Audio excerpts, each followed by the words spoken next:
Continuing on with Chapter 5, Sound Recordings and Popular Music, let's talk a little bit about the different streaming services and how music looks today. So here you see some popular logos of streaming services, etc. You see Napster, iHeartRadio, Spotify, Pandora, Apple Music, Tidal, etc. So back when Napster first came out, there was quite the lawsuit on that because people were able to get copies of songs without paying for them.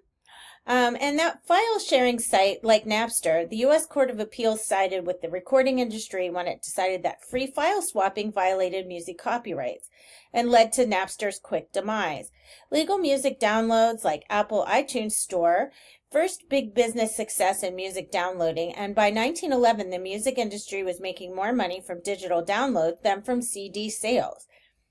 So the 21st century, which is where we are right now, the 2000s, you see Swedish Spotify, Apple Music, Tidal, led by Jay-Z, Rhapsody, Deezer, and Google Play Music, Amazon Music Unlimited, and SoundCloud. Listeners have flexibility and can pay a subscription fee and instantly access music from millions of songs. Pandora Stream allows music listeners to choose formats, not necessarily individual songs.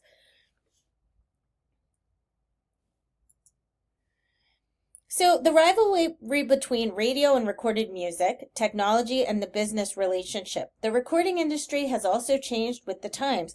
In the 1950s, after TV gained in popularity and gained a larger percentage of America's time and attention, radio stations and record labels, who were previously adversaries, joined forces to create top 40 or hit song programming to attract more listeners and stimulate record sales. Early inventors' work helped make sound recording a mass medium and a product that enterprising business people could sell. Rock and roll was molded by powerful social, cultural, and political forces, and it also shaped them in return. As we've seen, music began to blur boundaries between races and economic strata, geographies, international plus rural versus urban, and gender.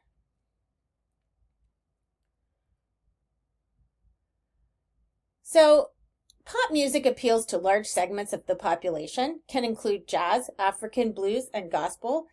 The influence rock music reflected during the complicated changes happening during the 1950s with desegregation, but also helped to influence those changes.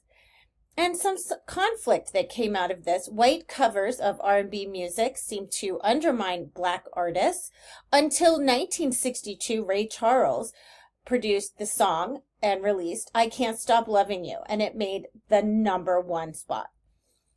So the perception here was that music caused juvenile delinquency.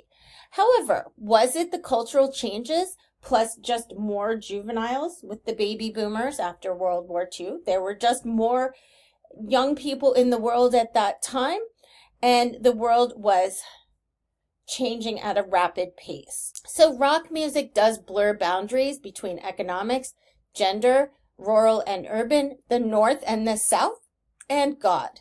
The 1960s optimism, civil rights, women's rights, don't forget the Vietnam War, recreational drugs, and protests all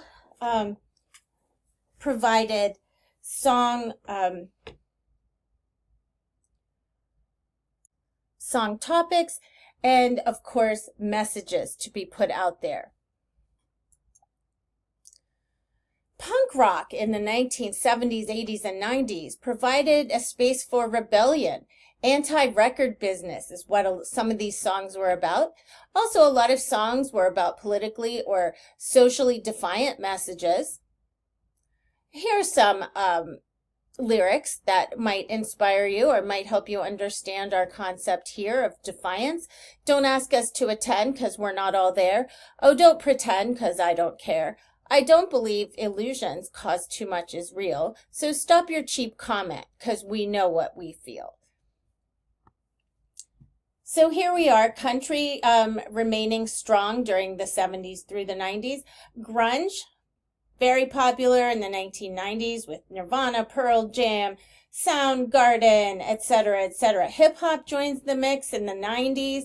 Gangster rap comes into play big time here in the 90s, telling a story. Rap has many, many meanings and international influences as well. So think about, what's your favorite genre or band?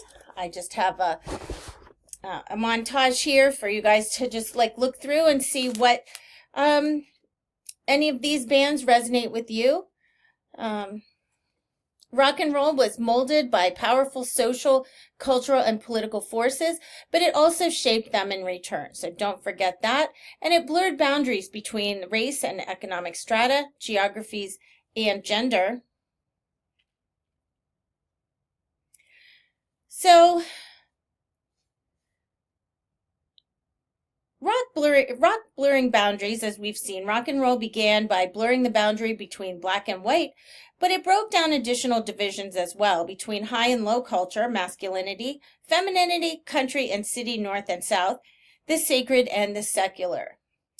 Rock changed a long time standing distinction between high and low culture initially through its lyrics and later through its performance styles.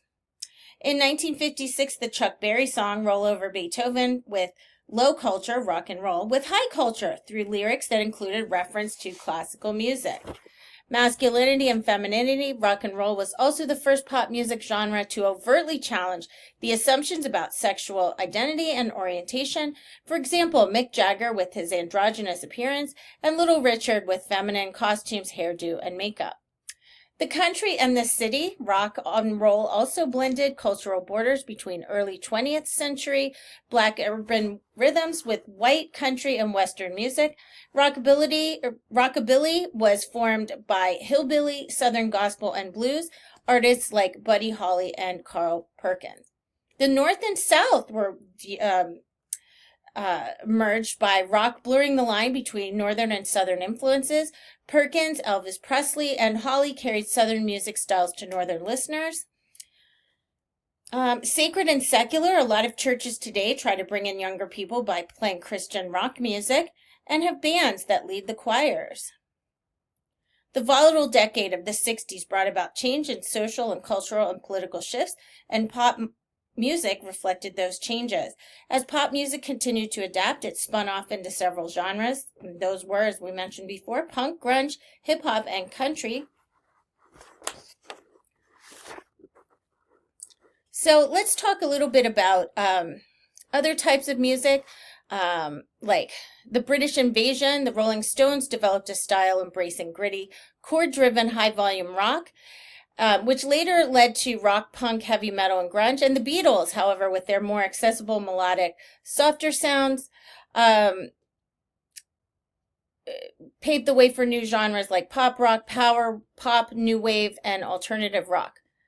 Motown, the home of soul, artists like Tina Turner, James Brown, and Aretha Franklin transformed rhythms and melodies of older R&B pop into soul.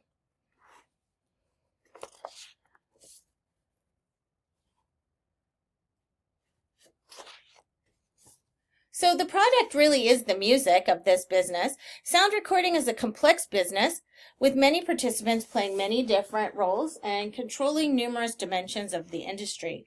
Songwriters, singers, and musicians create the sounds. Producers and record labels sign up artists to create music and promote the artist's work.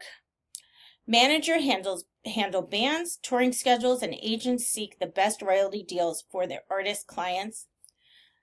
Record sales, there's a lot of money to be made in the record business, primarily through the sales of records and CDs traditionally. Radio plays the music and then makes it popular, gets advertising money in return. And recent changes include the business has changed dramatically with the amount of music available digitally through label consolidation, which controls about 65% or more of the recording industry. Rise of independent labels and online streaming we've seen a lot of lately. So the product is the music. The big labels own the smaller labels, as you can see here. You might think, I'm not listening to Universal, but, when you look here, they do own other companies. Many include Island Def Jam, Virgin, Capitol, etc. Sound recording is a complex business with many participants playing many different roles, controlling numerous dimensions of the industry. Songwriters, singers, and musicians create the sounds. Producers and record labels sign up the artists to create the music, and promoters market the artist's work. So remember, those are very important things. So the big labels own these smaller labels, as you can see here. So who are the different people in the recording business? The agent or A&R agents, artist and repertoire is what A&R means. Talent scouts of the company who discover, develop, and sometimes manage artists. Selling the music, how does that work? Digital sales include digital downloads from online retailers like iTunes and Amazon, subscription streaming services, free streaming services like Spotify, YouTube, etc. Streaming radio services like Pandora, Sirius, iHeart, ringtones, and synchronization fees may be required here. I mentioned a little bit about online piracy, which is unauthorized file sharing. The advent of advertising-supported music streaming services has satisfied consumer demand for free music and weakened interest in illegal file swapping, and there are over 400 licensed music services worldwide. So what's the struggle? Who gets how much money? iTunes, you might get a $1.29 download. iTunes gets 30%, which equals about 40 cents per song. An artist would typically get 20 cents for that download. With Spotify, about 70% goes to the music rights holders, label performers, and songwriters. On average, each stream is worth 0.006 and 0.0084. This could add up to $6,000 or $8,400 for 1 million streams.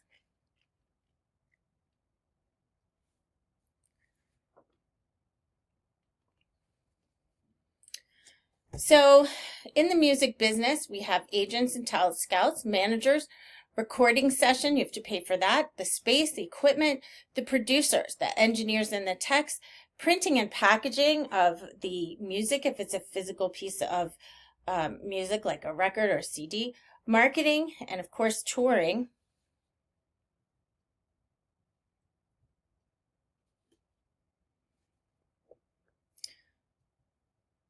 So cultural conclusions, like the dilemma, how to uphold the right to free expression while resisting control by companies. Bent on maximizing profits, of course. Analysis, do today's musicians need major labels? Is the system better for the consumer, the artist, the record companies, or streaming services? So playlisting and Spotify. While Spotify may be shaping the way music reaches us, ultimately the listener still has the choice, and that power is built into the service's architecture. Spotify watches which tracks get skipped, and those with high skip rates will be unceremoniously binned for stinking up its playlists.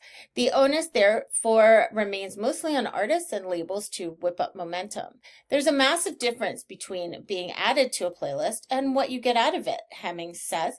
We've seen it with acts of ours who have been added to playlists with over 250,000 followers and has led to 56 streams.